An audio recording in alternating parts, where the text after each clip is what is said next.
Hey game developers, here are a few ways you can make life easier for us parents. We have a very strict 30 minutes a day policy for video games in our house. Our kids are allowed to play games that are age appropriate for about a half hour a day each. We set this stuff up in the Xbox so that it automatically kicks them off and we don't have to come in and be like, okay, time to stop playing and make them mad at us. It's just how the Xbox works. It automatically kicks them off. No conversation necessary. But there are a few things that game developers can do to help us when we're trying to make sure our kids are developing healthy habits with screen time and content and all of that. Here's my list of the top 3 things. First of all, please let us save the game whenever we want. Certain games that are made specifically for kids, like these, all of these titles, the Lego titles, you can't save the game whenever you want. You only get to save when you reach certain milestones or when you beat a level. That is super frustrating for parents who have a rule for how long their kids can play. We use the parental controls built into the Xbox to keep them at their 30-minute time limit, but they didn't beat the level in 30 minutes. So now we gotta add 15 minutes there, 30 minutes there to get them to the end of that level to save. And then finally they can quit playing and get back to the schoolwork or whatever else we had for them to do that day. That's super frustrating as a parent because while I don't mind being the bad guy, no problem, man, it would be easier to just say, yeah, just save the game and back out now because your time is up.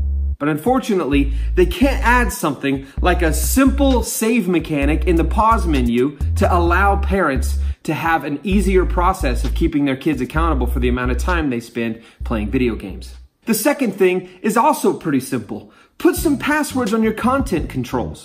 One of the #1 comments I get on my Call of Duty review, link in the description, is that there are ways to turn off the extra bloody violence in the game.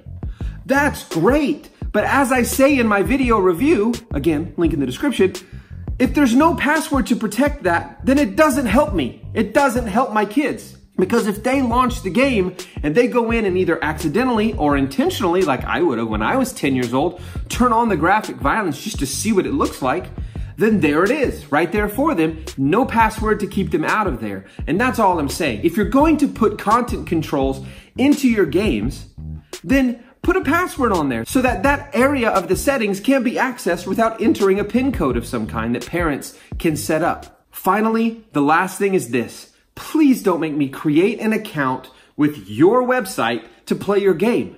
It is so frustrating to have an account for Xbox, account for iCloud, an account for Gmail, an account for Facebook, an account for this, an account for that. The last thing I need is for each of my kids to have a separate account to be able to save their game so that they can play their own path through the game and not have to share as brothers and sisters. Please allow us to play your game without making us give you our email address and information, especially if your game is for kids. It's ridiculous. All we're trying to do as parents is allow our kids access to your product, but in a healthy way. I think video games are fun. My kids love building extravagant, crazy things in Minecraft. They can't do it all in 30 minutes, so they're able to save and exit when their time limit comes up.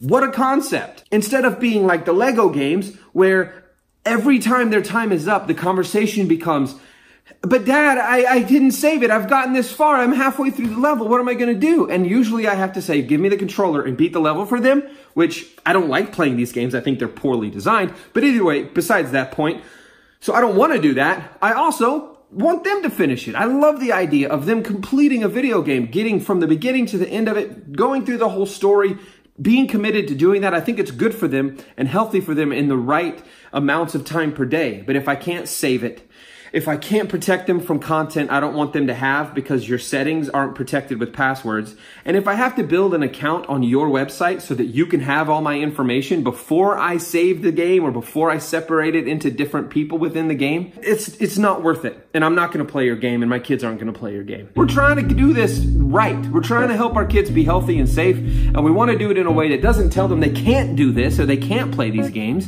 but it makes it to where I want to say, no, you can't play any of the Lego games because it's too frustrating because you can't save whenever you want. I think this can help parents. If you agree with me, share this video, like this video, subscribe to this channel, follow us on Facebook, check out FamilyTechBlog.com. and becausefamily.org. Thanks for watching.